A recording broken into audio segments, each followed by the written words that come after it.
Hello दोस्तों, मेरा नाम है प्रीतेश। तो कैसे हैं आप सब? मैं आशा करता हूँ कि आप सब अच्छे होंगे।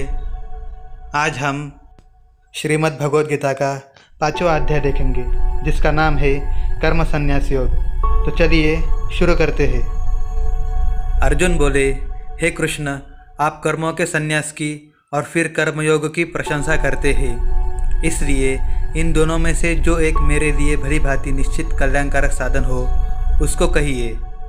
श्री भगवान बोले, कर्म संन्यास और कर्मयोग ये दोनों ही परम कल्याण के करने वाले हैं, परंतु उन दोनों में भी कर्म संन्यास से कर्मयोग साधन में सुगम होने से श्रेष्ठ है। हे अर्जुन, जो पुरुष न किसी से द्वेष करता है और न किसी की आकांक्षा करता है, वह कर्मयोगी सदा सन्यासी ही समझने योग्य है, क्योंकि राग द्वेषादि द्वंद्व से रहित पुरुष सुखपूर्वक संसार बंधन से मुक्त हो जाता है। उपर्युक्त संन्यास और कर्मयोग को मूर्ख लोग पृथक पृथक फल देने वाले कहते हैं, न कि पंडित जन, क्योंकि दोनों में से एक में भी सम्यक प्रकार से स्थित पुरुष दोनों के फलरूप परमात्मा को प्राप्त होता है। ज्ञान योगियों द्वारा जो परम धाम प्राप्त किया जाता है, कर्मयोगियों द्वारा भी वही प्राप्त किया जाता है। इसलिए जो पुरुष ज्ञान योग और कर्मयोग को फल रूप में एक देखता है, वही यथार्थ देखता है।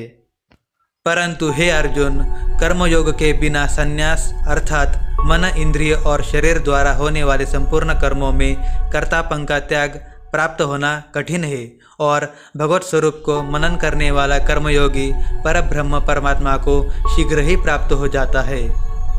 जिसका मन अपने वश में है, जो जितेंद्रिय एवं विशुद्ध अंतःकरण वाला है, और संपूर्ण प्राणियों का आत्मरूप परमात्मा ही जिसका आत्मा है, ऐसा कर्मयोगी कर्म करता हुआ भी लिप्त नहीं होता।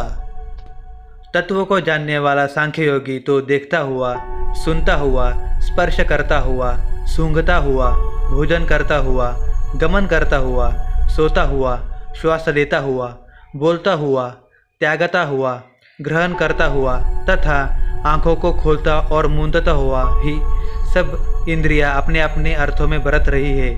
इस प्रकार समझकर निस्संदेह ऐसा माने कि मैं कुछ भी नहीं करता हूँ। जो पुरुष सब कर्मों को परमात्मा में अर्पण करके और आसक्ति को त्याग कर कर्म करता है, वह पुरुष जल से कमल के पत्ते की भांति पाप से लिप्त नहीं होता। कर्मयोगी ममत्व बुद्धि रहित केवल इंद्रिय, मन, बुद्धि और शरीर द्वारा भी आसक्ति को त्याग कर अंतःकरण की शुद्धि के लिए कर्म करते हैं। कर्मयोगी कर्मों के फल का त्याग करके भगवत प्राप्ति रूप शांति को प्राप्त होता है, और सकाम पुरुष कामना की प्रेरणा से फल में आसक्त होकर बंधता है। अंतःकरण जिसके वश में है, ऐसा सांख्य योग का आचरण करने वाला पुरुष न करता हुआ और न करवाता हुआ ही 9 द्वारों वाले शरीर रूप घर में सब कर्मों को मन से त्याग कर आनंदपूर्वक सच्चिदानंद घन परमात्मा के स्वरूप में स्थित रहता है। परमेश्वर मनुष्यों के न तो कर्तापन की, न कर्मों की और न कर्म फल के संयोग की ही रचना करते हैं, किंतु स्वभाव ही बरत रहा है।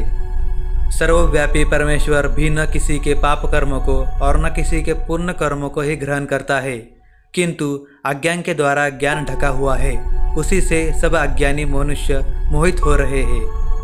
परंतु जिनका वह अज्ञान परमात्मा के तत्वज्ञान द्वारा नष्ट कर दिया गया है, उनका वह ज्ञान सूर्य के सदृश उस सच्चिदानंद घन परमात्मा को प्रकाशित कर देता है। जिनका मन तद्रूप हो रहा है, जिनकी बुद्धि तद्रूप हो रही है, और सच्चिदानंद घन परमात्मा में जिनकी निरंतर एक ही भाव से स्थिति है, ऐसे तत्परायण पुरुष ज्ञान के द्वारा पाप रहित होकर अपुनरावृत्ति को अर्थात परम गति को प्राप्त होते हैं। वे ज्ञानी जन विद्या और विनय युक्त ब्राह्मण में तथा गाय, हाथी, कुत्ते और चांडाल में भी समदर्शी ही होते हैं। जिनका मन समभाव में स्थित है, उनके द्वारा इस जीवित अवस्था में ही संपूर्ण संसार जीत लिया गया है, क्योंकि सच्चिदानंद घन परमात्मा निर्दोष और सम है। इससे वे सच्चिदानंद घन परमात्मा में ही स्थित है। जो पुरुष प्रिय को प्राप्त होकर हर्षित नहीं होता और अप्रिय का प्राप्त होकर उद्विग्न नहीं होता, वह स्थिर बुद्धि, संशय रहित ब्रह्मवेत्ता पुरुष सच्चिदानंद घन पर ब्रह्म परमात्मा में एक ही भाव से नित्य स्थित है। बाहर के विषयों में आसक्ति रहित अंतःकरण वाला साधक आत्मा में स्थित जो ध्यान जनित सात्विक आनंद है उसको प्राप्त होता है। तदनंतर वह सच्चिदानंद घन पर ब्रह्म परमात्मा के ध्यान रूप योग में अभिन्न भाव से स्थित पुरुष अक्षय आनंद का अनुभव करता है।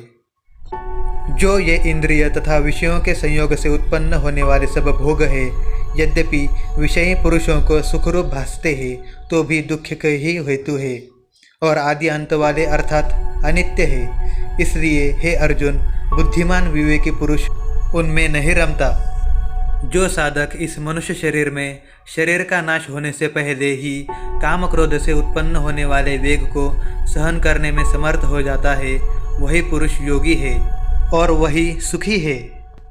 जो पुरुष अंतरात्मा में ही सुख वाला है, आत्मा में ही रमन करने वाला है तथा जो आत्मा में ही ज्ञान वाला है, वह सच्चिदानंद घन पर ब्रह्म परमात्मा के साथ एक ही भाव को प्राप्त सांख्य योगी शांत ब्रह्म को प्राप्त होता है। जिनके सब पाप नष्ट हो गए हैं, जिनके सब संशय ज्ञान के द्वारा निवृत्त हो गए हैं, जो संपूर्ण प्राणियों के हित में रत है और जिनका जीता हुआ मन निश्चल भाव से परमात्मा में स्थित है, वे ब्रह्मवेत्ता पुरुष शांत ब्रह्म को प्राप्त होते हैं। काम क्रोध से रहित जीते हुए चित्त वाले पर ब्रह्म परमात्मा का साक्षात्कार किए हुए ज्ञानी पुरुषों के लिए सब ओर से शांत पर ब्रह्म परमात्मा ही परिपूर्ण है। बाहर के विषय भोगों को न चिंतन करता हुआ बाहर ही निकालकर और नेत्रों की दृष्टि को भ्रुकुटी के बीच में स्थित करके तथा नासिका में विचरने वाले प्राण और अपान वायु को सम करके जिसकी इंद्रियां, मन और बुद्धि जीती हुई है, ऐसा जो मोक्षपरायण मुनि इच्छा, भय और क्रोध से रहित हो गया है, वह सदा ही मुक्त है। मेरा भक्त मुझको सब यज्ञ और तपों का भोगने वाला, संपूर्ण लोकों के ईश्वरों का भी ईश्वर तथा संपूर्ण भूत प्राणियों का सुहृद अर्थात स्वार्थ रहित दयालु और प्रेमी ऐसा तत्व से जानकर शांति को प्राप्त होता है। तो इस प्रकार श्रीमद् भगवद गीता का 5वां अध्याय कर्म संन्यास योग यही समाप्त हुआ।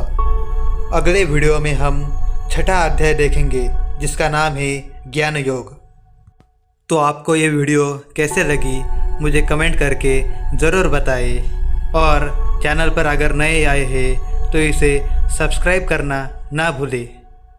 तो मिलते हैं अगली वीडियो में। जय श्री कृष्ण।